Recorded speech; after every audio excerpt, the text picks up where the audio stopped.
Olá, segundo ano, como estão todos? Espero que vocês estejam bem.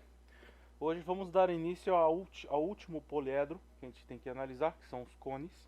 Antes de começar a aula, eu quero avisar que na semana que vem, no horário da nossa aula, eu vou fazer uma aula presencial, perdão, uma aula pelo Zoom com vocês. Não é aula, não, mas eu quero bater um papo para saber como é que estamos indo no curso, que vocês tenham voz ativa no curso, porque esse esquema que estamos adotando, ela vai de uma quase praticamente numa única direção. É a minha voz e vocês escutando.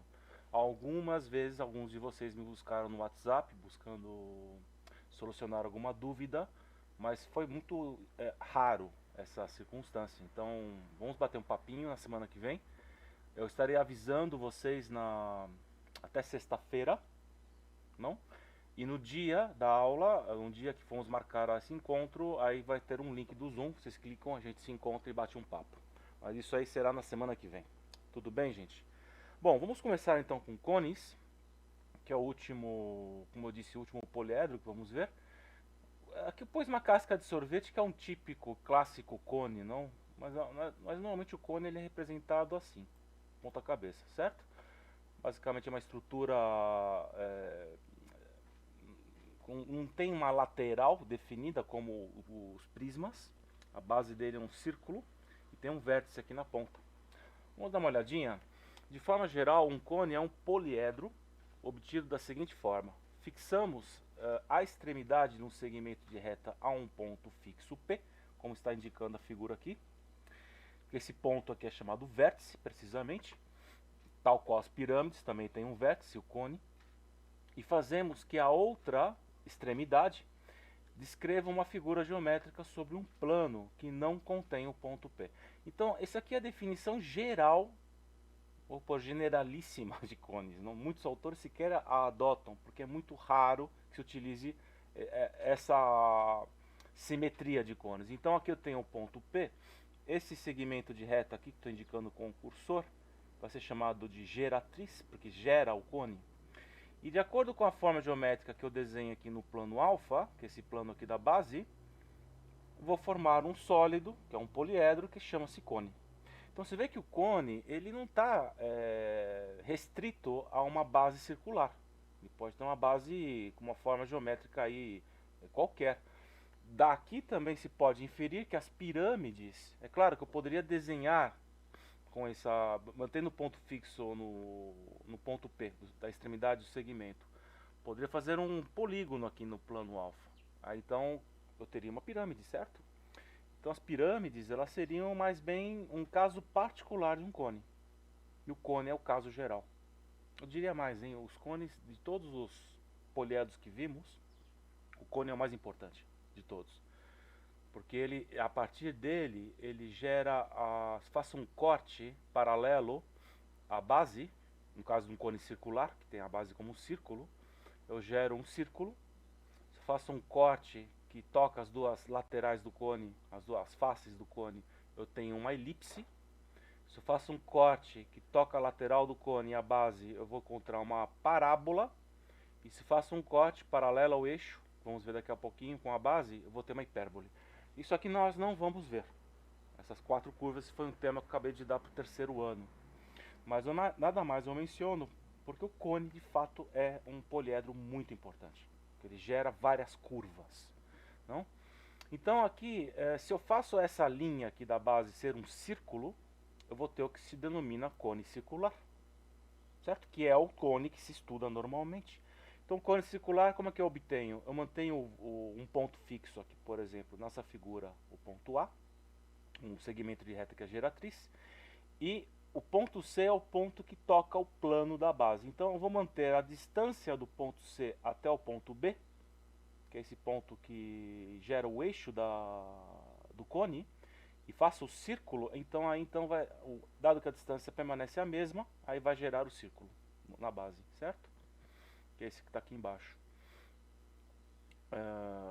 Eu faço aqui uma analogia com os cilindros, não, a construção é muito parecida, porque a diferença no cilindro é que eu faço a geratriz, que nesse caso da figura é o AD, é paralelo ao eixo. Eu faço girar um retângulo Essencialmente eu gero um cilindro, conforme eu faço ele se mover.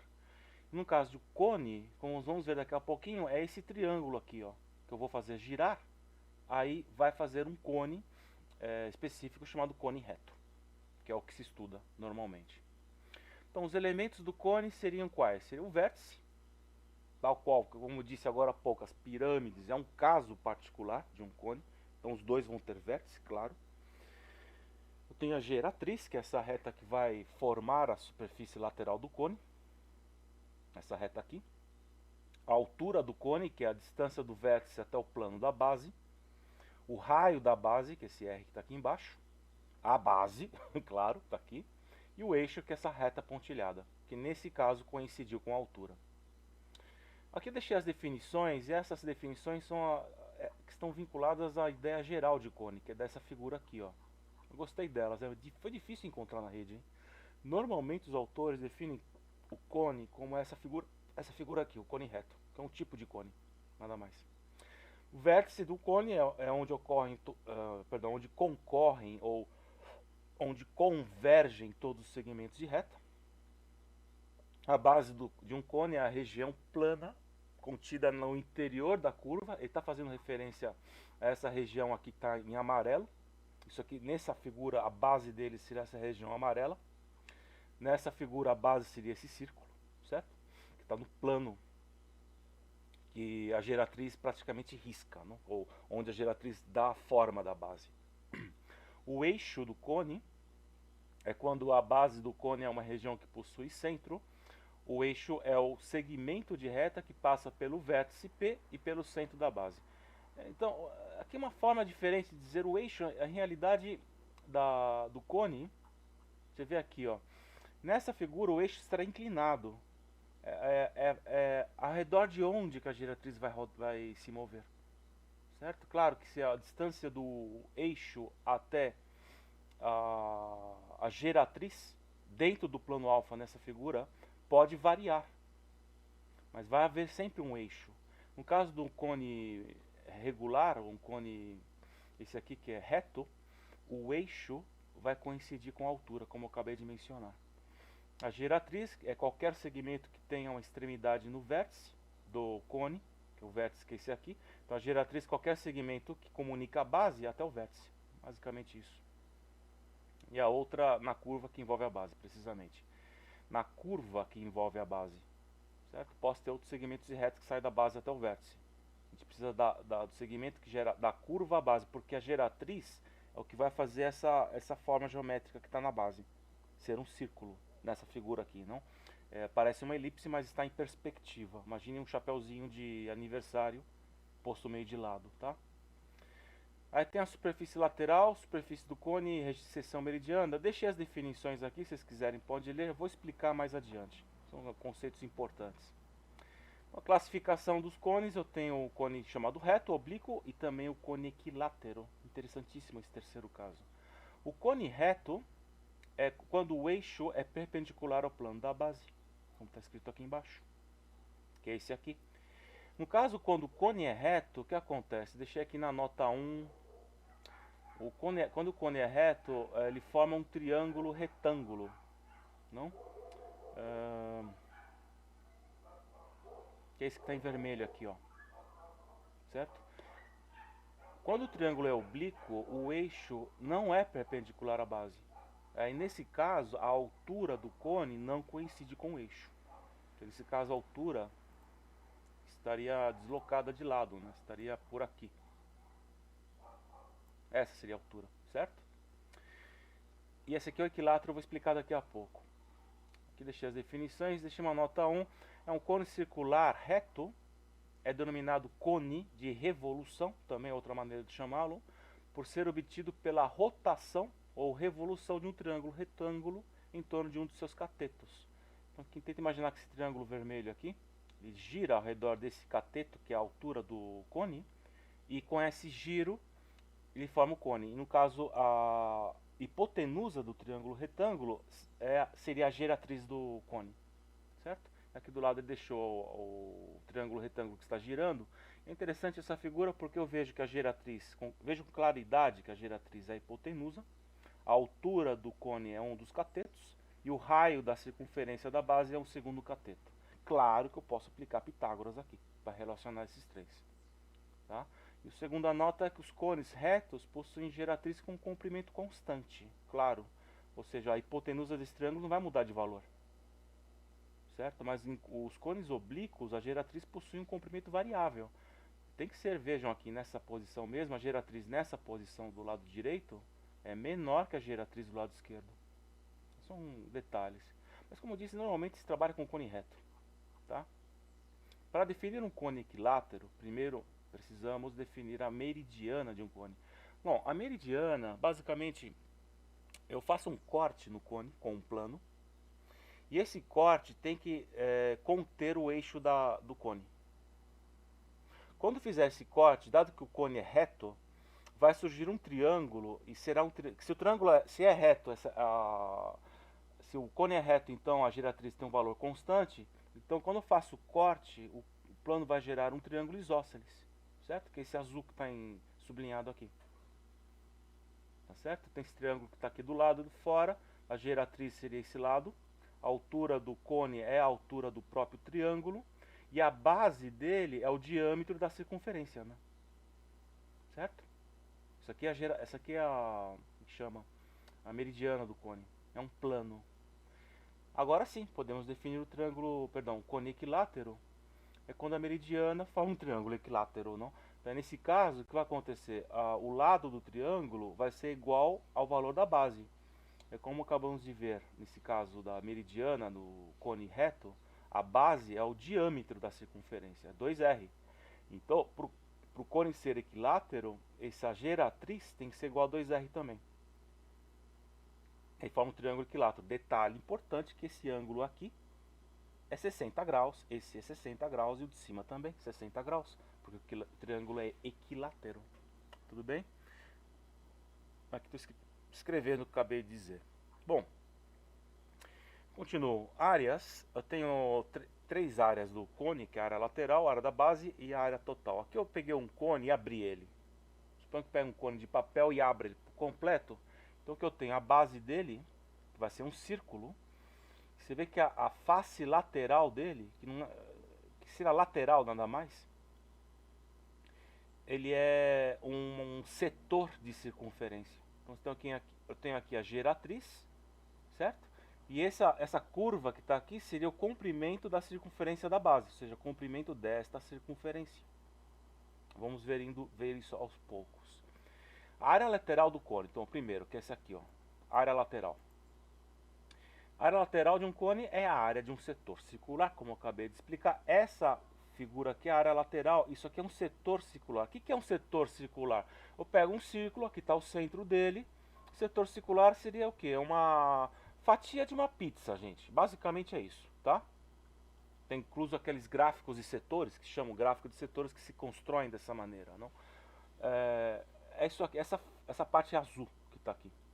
Então, na figura do lado eu tenho outros elementos importantes, que esses lados aqui vale o raio da circunferência. Eu tenho aqui o centro dela, e L é o comprimento desse arco da circunferência aqui. Então, a área de um setor, eu não vou fazer a demonstração aqui porque eu vou fugir muito do tema, tá? Mas vamos pegar isso aqui, que é a área do setor, a área amarela que está nessa figura, é o comprimento desse arco, que eu chamei de L, está o L aqui embaixo, esse L que está aqui. Tá teimoso, esse L aqui, certo?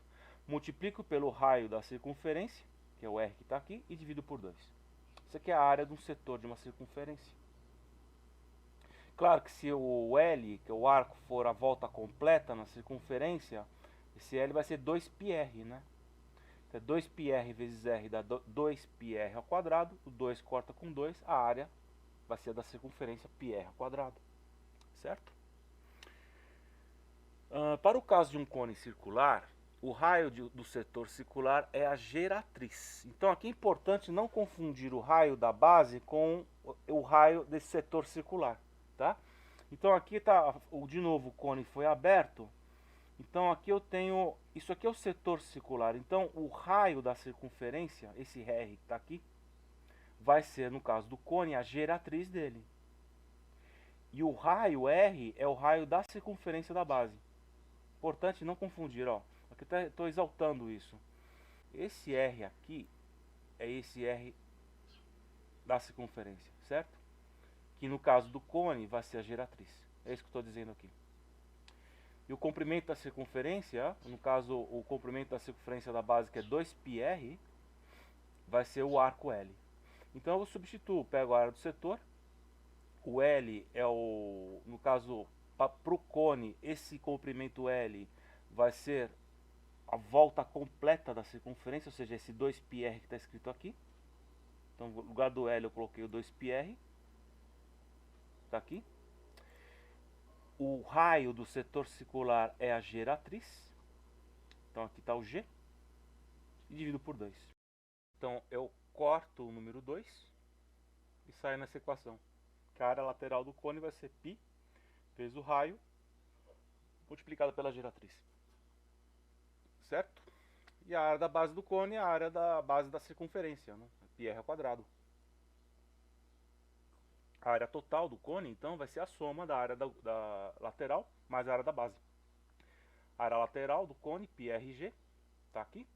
E a área da base, πr ao quadrado. Aqui eu posso deixar a fórmula assim, não tem problema, mas se quiser colocar o πr em evidência, está aqui. Então, πr que multiplica a geratriz mais o raio. É importante ver sempre a diferença. O raio é da base, a geratriz é esse segmento que nós vimos agora há pouco. Tudo bem? O volume do cone é a mesma coisa que das pirâmides. Inclusive a demonstração é parecida. Eu tenho aqui, o volume vai ser a área da base vezes a altura, dividido por 3. πr ao quadrado vezes a altura, dividido por 3. Certo? Aqui eu chamo a atenção novamente que os cones oblíquos, a gente não vai trabalhar com eles, hein? O cone, tem tanta coisa para falar deles no cone reto. E é difícil, incluso, elaborar exercícios com esse caso. Enfim, se for cone oblíquo, importante ver que a altura não coincide com o eixo do cone, certo? Pode cair do lado de fora, pode cair incluso dentro da circunferência, mas não vai coincidir com esse ponto O. E a geratriz, ela vai mudar de valor, de acordo com a posição da circunferência que ela toque, o ponto da circunferência que ela toque. É isso aí, gente. Essa vez foram 4 exercícios, as respostas estão aqui embaixo. De agora em diante vou sempre deixar a resposta, que eu acho uma coisa que me escapou, deveria ter feito isso desde o início. São 4 exercícios de cone e, bom, é só aplicar essas equações que estão indicadas em cima, não tem dificuldade não, tá? É isso, gente, então.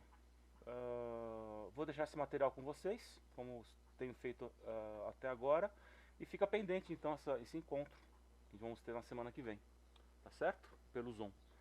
Bom, tenham uma boa semana então, gente, e até a próxima. Tchau!